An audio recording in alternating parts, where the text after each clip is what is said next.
I am Ferdinand Marcos, and I am the President of the Republic of the Philippines. I stand today on behalf of 110 million Filipinos. Hello Universe, it's me again. Shout out sa inyo guys. Sa mga Marcos Loyalist supporters, Filipino and OFW. Saan ngayon ang Pangulo? Pumunta sa San Del Monte, Bulacan. Ayan wow. February 19, 2026. Ayan na. Galing. Yuhu! Shout out sa mga Marcos Loyalist guys. Hello, panoorin po natin mga kababayan.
Kaya from all of us, Tagalog, Ilocano, Kapampangan man, I leave you with this. Your promotion today is more than recognition of past performance.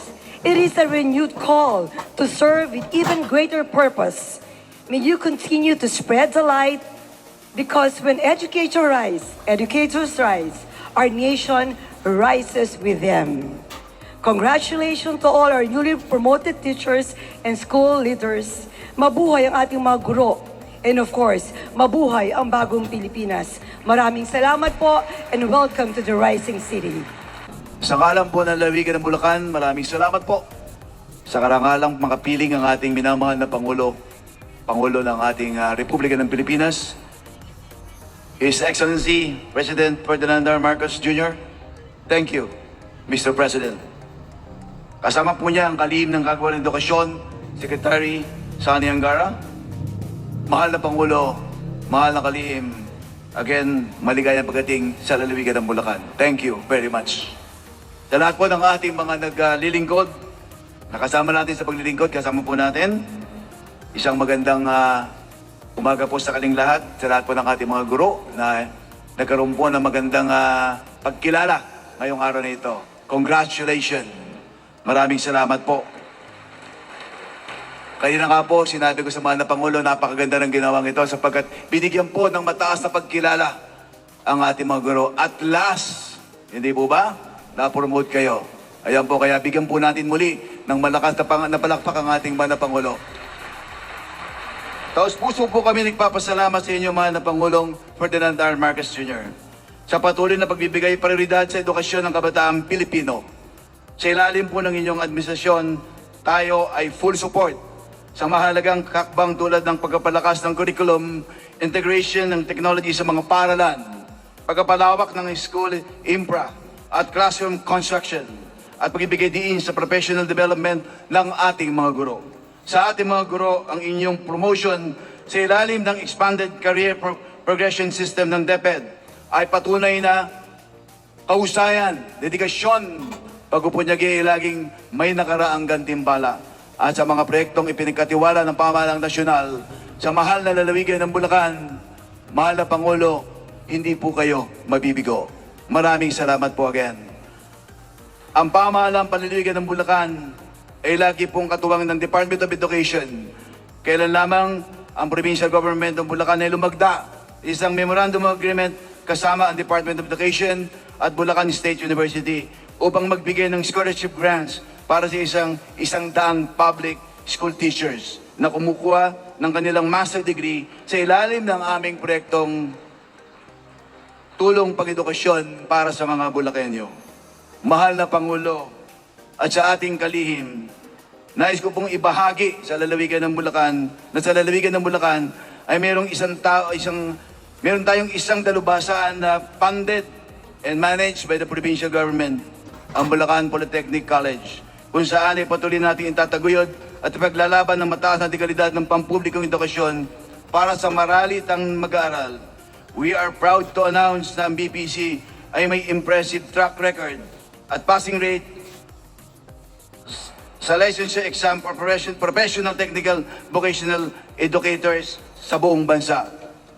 Ang lahat ng ito ay bahagi lamang ng patuloy na pagsuporta ng pamahalaang panlalawigan sa programang nagtataguyod ng profesional na pagunlad at pangkalatang kapakanan ng ating mga guro.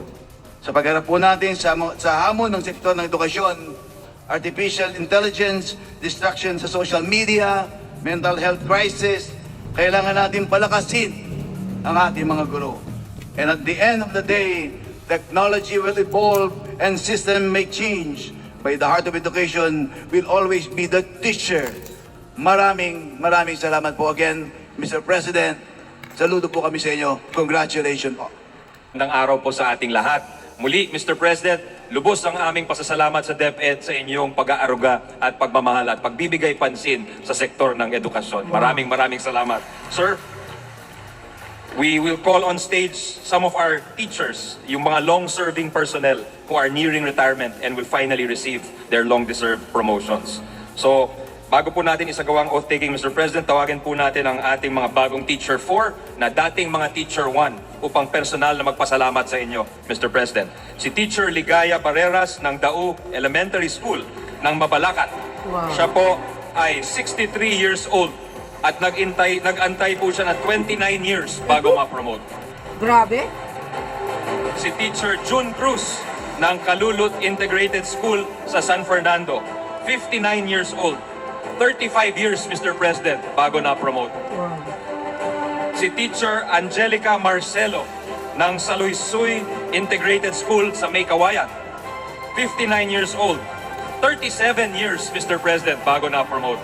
Biro mo yan? Si Teacher Gina Lapus ng Dagat-Dagatan Elementary School sa San Rafael, 63 years old, 38 years po bago ma-promote. Ano nagawa ng mga past Si admin? Teacher Lucia Tumasig ng Dakila Elementary School sa Malolos, 63 years old, 38 years po bago ma-promote. Wow. Napakatagal po, pero dito sa inyong napakagandang programa, Mr. President, nabigyan sila ng pansin. Mr. Yeah. President, may we invite you to witness their oath-taking on stage with us. Anong ginawa ng mga past administration? So, Hindi nasa harapan po pinopromote. natin ngayon ang 1,991 teachers and school heads from Bulacan and Pampanga, Mr. President.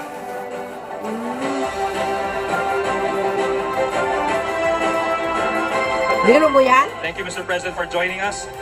Sa ating mga mahal na teacher at school heads, itaas po natin ang ating kanang kamay and please repeat after me. Ako si, please state your name, please state your address, na itinalaga bilang ay taimtim na nanunumpa, natutuparin ko ng buong husay at katapatan. Wow, congratulations po. Sa abot ng aking kakayahan, ang mga katungkulang pinagtalagahan sa akin at sa dapat gampanan.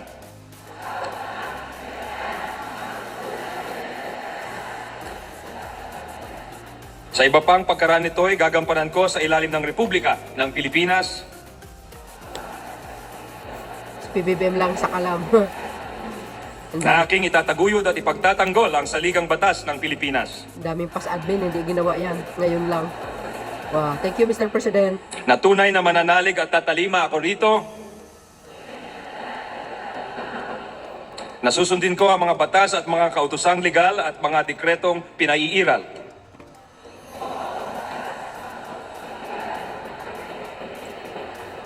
Ng mga sadyang itinakdang may kapangyarihan ng Republika ng Pilipinas.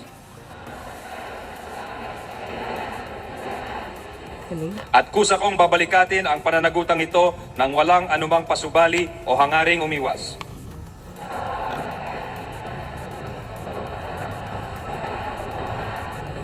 Kasihan nawa ako ng Diyos.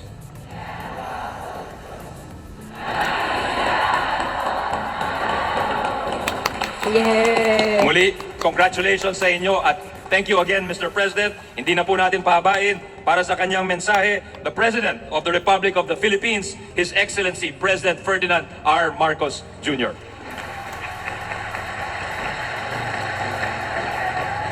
Congratulations po! O, di ba? Daming mga administrasyon dumaan. Nandiyan pa si Gloria. O, yung isa, 37 years. Wow! Ngayon lang, na-promote sa panahon ni PBBM. Sa mga guru out there. Shout out sa inyo mga madam. Congratulations. Nagkwentuhan lang kami at sinabi ko, napakatagal nilang masyadong nagantay at mabuti na lang.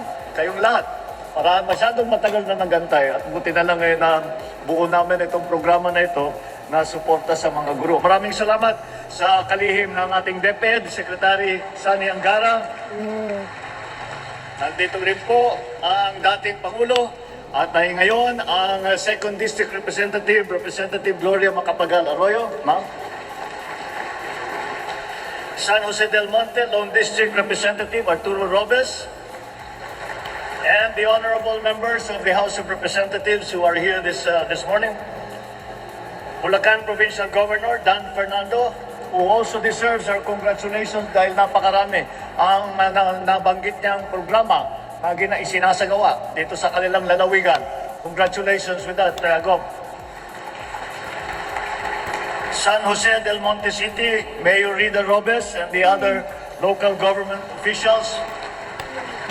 At ang pinakamahalaga at ang pinaka-starring at pinaka-guest of honor dito sa ating samahan ngayong umaga na ito, ang mga bagong promote na teacher at saka school head under the expanded career progression. Alam niyo po, sa mga talumpati na nauna dito, ay marami pong nagpapasalamat sa akin at pinapalakpakan ako. Ay ginais ko sabihin sa kanila, maraming salamat sa inyong palakpak at sa inyong pagsasalamat. Ngunit, ang tunay na dapat natin palakpakan at pasalamatan ay ang ating mga guro dahil sila, para sa akin, ang guro, ang pinaka-hardworking public servant ng atin sa buong pamahalaan. Magandang umaga po sa inyong lahat. Personal ko pong gusto kayong makasama sa inyong panunumpa ngayong araw dahil alam ko po na gaano kahalaga para sa inyo ito. This is the third oath-taking of teachers and school heads under the expanded career progressive system. Nauna dun sa amin sa Ilocos Norte, tapos sa NCR. Ngayon, we are continuing to recognize the journey of the teachers in Bulacan and Pampanga who have shaped the future of our children and in that way are shaping the future of our nation. So today, as you take your oath, you reaffirm the belief that every Filipino child deserves a fair shot at a brighter tomorrow. Wow. Bawat lesson plan na ginawa ninyo, bawat karanasan sa silid-aralan na nililikha ninyo, bawat mabuting asal na itinuturo ninyo, doon unti-unting nabubuo ang kumpiyansa at pangarap ng ating mga estudyante. Wow. Walang katumbas ang sakripisyo ng ating mga guro. Gumigising madaling araw, bumabiyahe ng malayo. Pagdating sa paaralan, buong araw kayong nakatutok sa mga bata. Pag-uwi, mag-check pa kayo ng papel at maghahanda pa para sa susunod na araw. At kapag kailangan ng bayan, nariyan kayo sa presinto tuwing eleksyon, sa komunidad para sa census, sa anumang tungkulin kailangan gampanan, nandyan ang ating mga guro. Talaga naman, ang serbisyo ninyo sa bayan, hindi lamang ay para sa bayan, hindi lamang sa paaralan. Sa loob ng matagal na panahon, meron sa inyo ang nawalan na ng pag-asa na mapupromote pa. Dahil sa dami ng responsibilidad sa paaralan, sa komunidad, sa pamilya, nawalan na kayo ng oras na makuha ang mga requirement para sa promotion o di kaya ay wala nang aakitan pa sa inyong organisasyon. Inakala ninyo, marahil na magre-retire kayong hindi nakakatikim ng ma-promote. Hindi ako papayag na hindi masuklian ang inyong sakripisyo. Kaya gumagawa tayo ng mga hakbang upang marami pang guro ang tumaas ang posisyon at kagaya ng aking ipinangako, walang sino man na teacher ang magre-retire na Teacher 1. No? I have always believed that the true measure of a nation's progress is the kind of future that we prepare for our youth. Wow. Policies and programs set the direction, but it is through you, our teachers, that these aspirations take root and grow.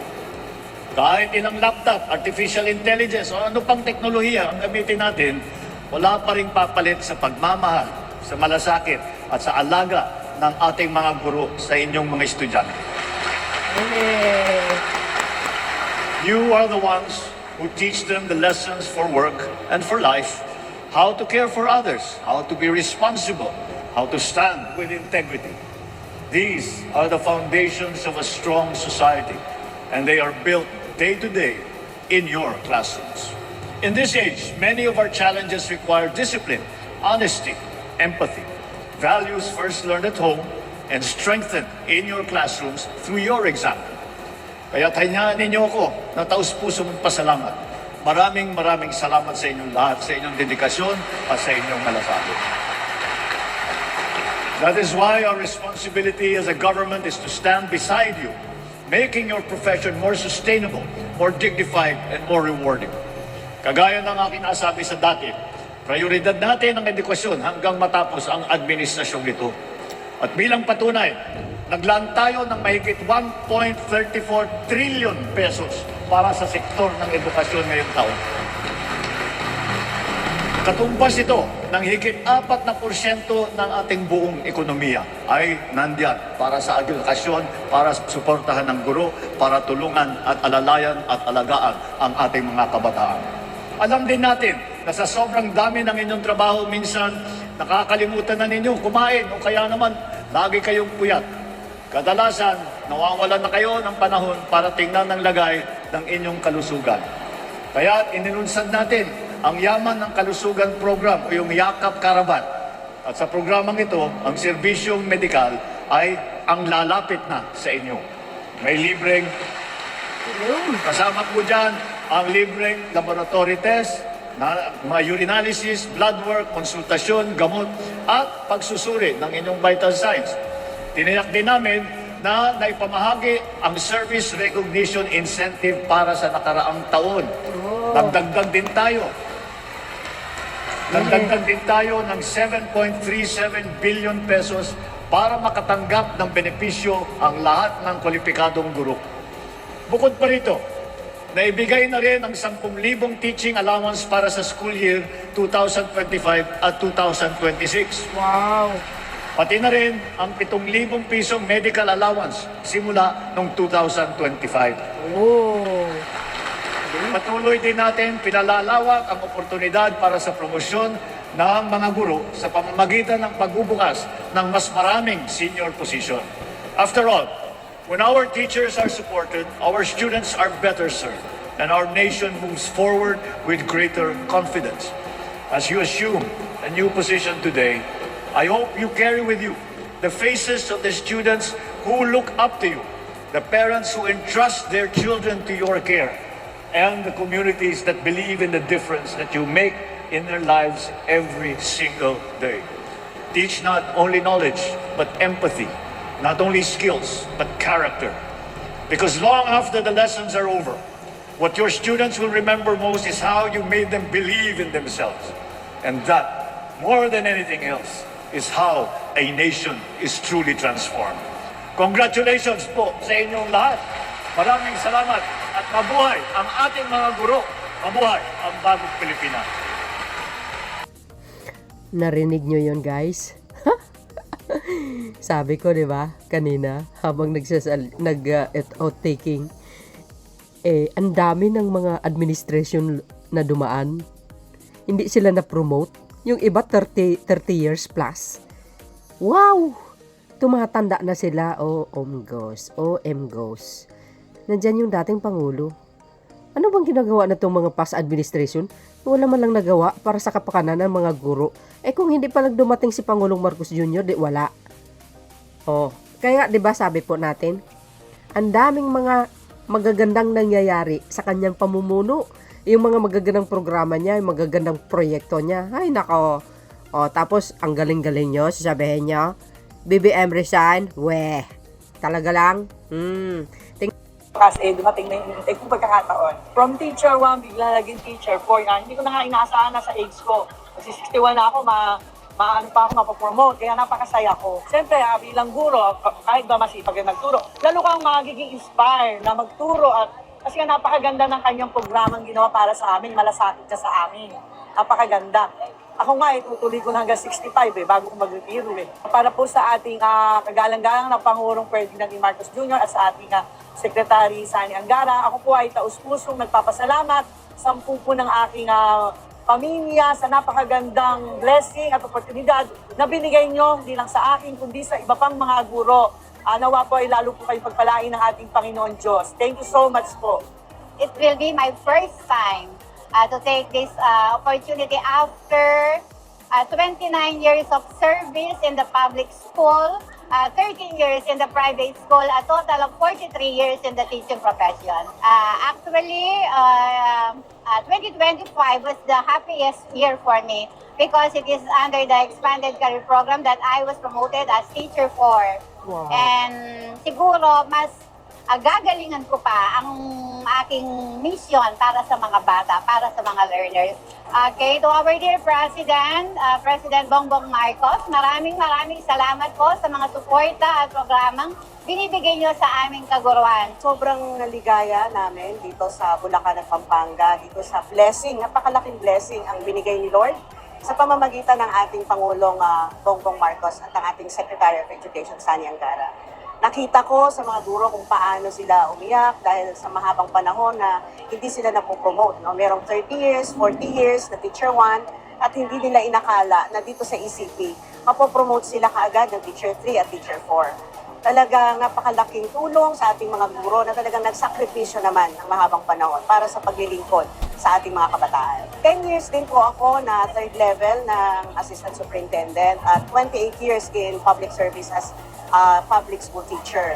So ngayon lang, just recently, nag-oath taking na po ako at napirmahan ng ating mahal na Pangulo ang akin pong appointment bilang full-fledged Schools Division Superintendent. Kaya nais ko pong magpasalamat at napakalaking biyaya ang binigay ng Pangulo sa akin at sa buong pamilya ko na lubos na sumusuporta po sa kanya at syempre sa ating minamahal na Secretary of Education, Sani Angara. Maraming salamat po sa biyayang ito. Ayan o, narinig nyo guys? Sabi sa inyo blessing po sa kanila yan sa tagal ng panahon, ngayon lang sila na-promote. Wow! Congratulations! Hindi lang po yan ang binigay ng Pangulo at ang Secretary ng DepEd. Mayroong libreng gamot. Ito, panoorin nyo. O, ayan o. Wow! Di ba guys, kasama estudyante, libreng gamot. Wow, medical guys libreng medical.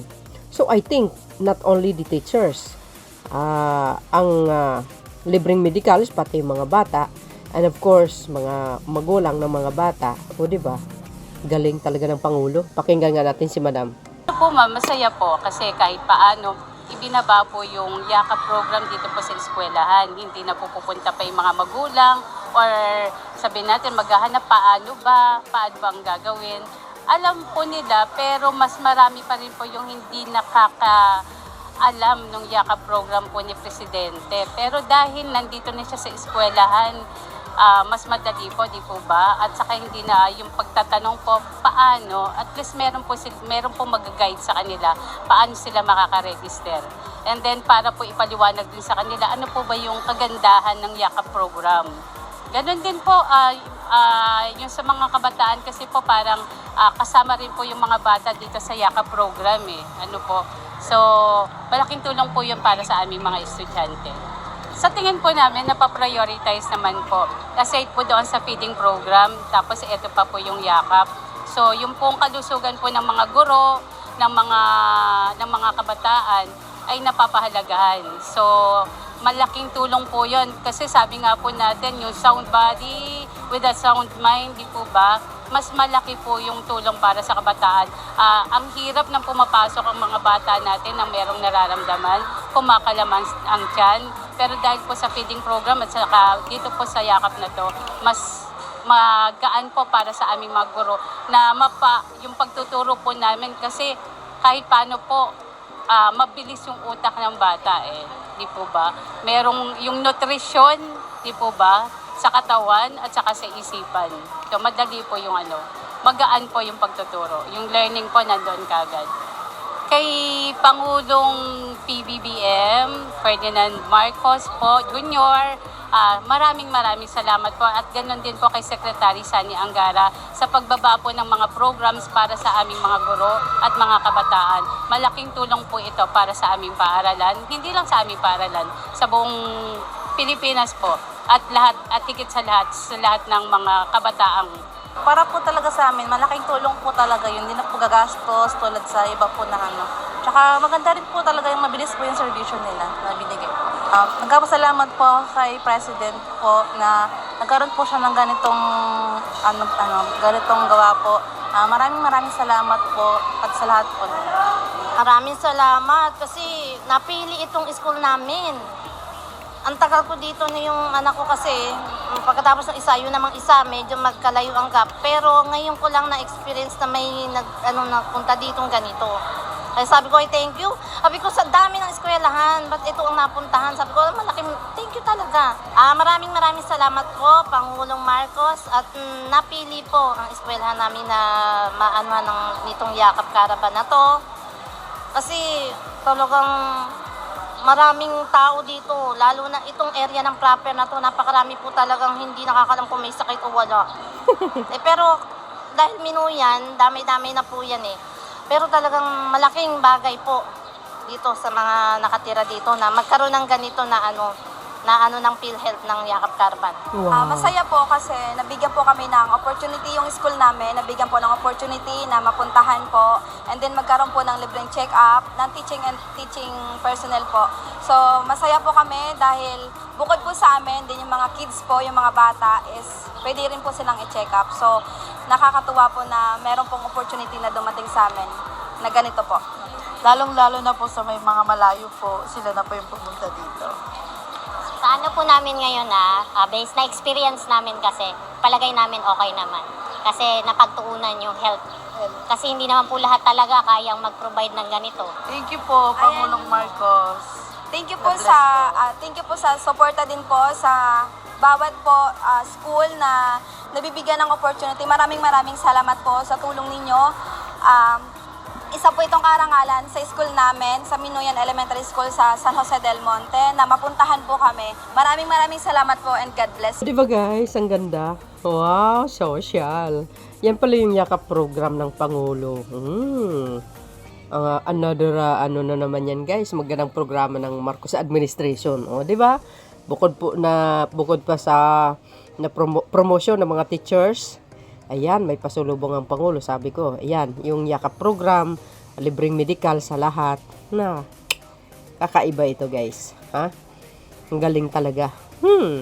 Tsaka isa pa guys hindi lang sabi ko nga, di ba? Hindi lang po sa Bulacan. Abangan nyo po ang Pangulo sa iba't ibang lugar. Kaya, to God be all the glory. Thank you guys for watching. At maraming salamat kay Pangulong Marcos Jr. At saka, Secretary ng DepEd. Shout out sa mga teachers and congratulations. See you again guys on my next upload. Bye and babus. God bless Philippines. Follow me and likes. Bye everyone.